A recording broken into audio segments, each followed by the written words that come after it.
Hi everybody, my name is Isis. I'm a graphic designer and today I'm going to talk about how exactly I got into graphic design. Yo, the sun right now? Not too much on me, son. I know y'all feeling my vibe. I swear the sun was not this bright before I started recording. Not me walking in my purpose right now. I'm about to cry. I'm gonna preface this story by saying that before I started doing what I actually do right now, I was doing things that weren't exactly the thing that I do right now. Stay with me. So most of my preteen years and a little bit of my childhood was in the era of like iPhones and YouTube and everything like that. And so I always just found myself taking advantage of these things. I always had access to a computer. I'm so blessed to even say that, but I got my first laptop when I was like 11 or 12. I had a MacBook Air and it took off. From there, I was editing videos and just doing all things media pretty much.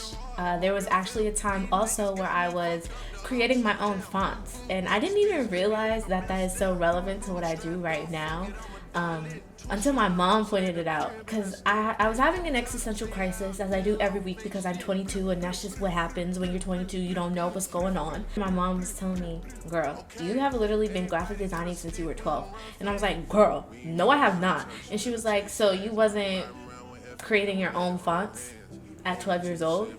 And literally writing the glyphs and uploading them and taking these horrible pictures. Oh my gosh, if I could just find the fonts that I used to make today, that would be great. Because I used to have two different handwritings. I would have like a bubble handwriting and a tall handwriting. And that's when I thought that I liked writing. But it was truthfully, I just liked looking at my own handwriting. I also spent a lot of time on Tumblr and Polyvore and PicMonkey and all those photo editing and manipulating apps. And I used to just edit pictures and spend hours and hours listening to Lorde and Frank Ocean and creating collages because my teen years were a little bit angsty. Not too much on me though. I graduated from the illustrious North Carolina A&T State University, and there I studied journalism of mass communications with a concentration in mass media production. It was a free... Oh, there's a bird on my window. Like, what is going on today? Never seen a... It's like this little windowsill. I've never seen a bird. Anyways, so the semester prior to COVID, we were working a lot in Adobe Suite, Audition, Premiere Pro, After Effects, but never really Photoshop. So during COVID, I was like, I don't go anywhere. I don't really feel like there's anything significant enough to film or to edit.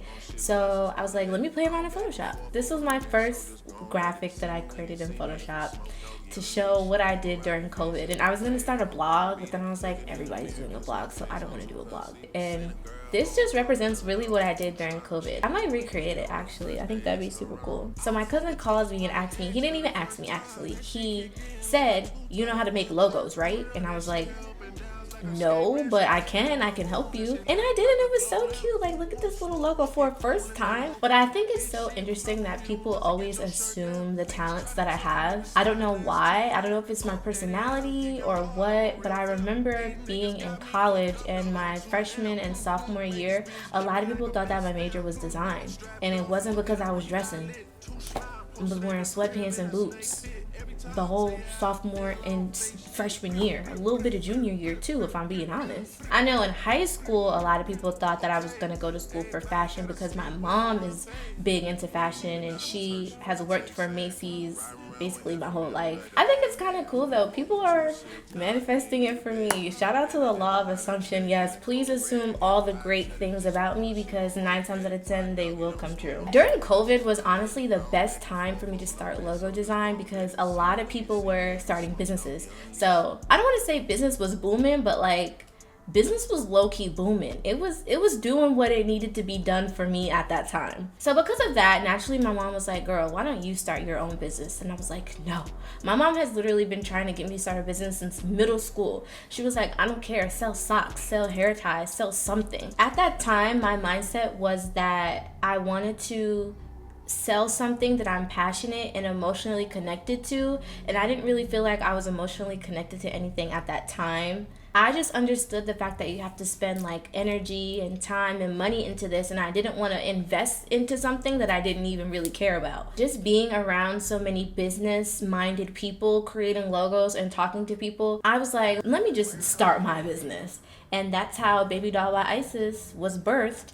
And I decided to sell lip glosses. I was just super self-conscious when it came to having a business, because I'm like, okay, the idea of it sounds nice, but then I gotta like go out there and convince people buy my lip gloss because my lip gloss is the best lip gloss. But I did have a lot of fun creating the logos, creating the social media posts, setting up the website and things like that. I really enjoyed that. So that just put me on to the fact that that's what I need to do. I think ultimately I really enjoy elevating things that already exist. All that I felt like I knew at the time was what looked nice. I didn't really feel like all the way confident in my skills to like pop out and tell everybody I'm the best at what this is that I'm doing. But I don't know, I low-key feel like sometimes it doesn't even matter if you think you're not the best, if your people think that you're the best, you know? If there's a demand for you, then you gotta supply, you feel me? You gotta get the people what they want. So that was about 2 to 3 years ago. Now I feel like I have developed so much as a graphic designer and just as somebody with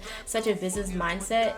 The space that I'm in now is that I'm really excited to learn more of the business aspect of people paying me in exchange for a service. Moving forward, I would really love to scale up, actually.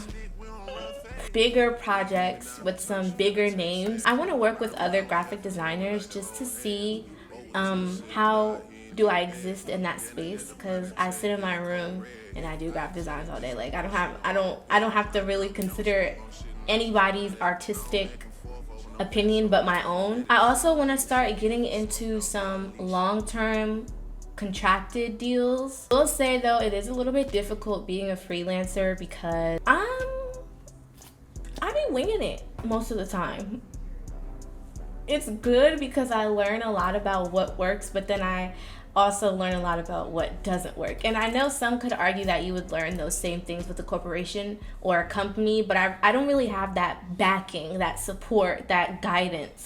I'm mostly excited to come back to this video like 5 years from now and see what type of time I'm on. If I'm gonna stay on track to graphic design and brand design, or if I'm gonna switch over to something else. Because if I switched over to something else, that's very fitting. That happens in my personality. It's not the first time that I've done that. That is it on my graphic design journey. I hope that this video answered some questions, gave people a little bit of insight about who I am, what I do, because you're gonna see this face. You're gonna see this face again. If this video is your vibe and you're feeling it, do not be afraid to subscribe and like and comment and interact. Talk to me. Don't just watch me, talk to me. Make sure you visit babydollthebrand.com, where I'm going to be posting updates about logos and products that I'm working on and a little bit of exclusive content on there. Go to my website, the price just went up. I'm not about to be paying $400 a month for y'all to not be interactive with my website. Okay, talk to you later, guys.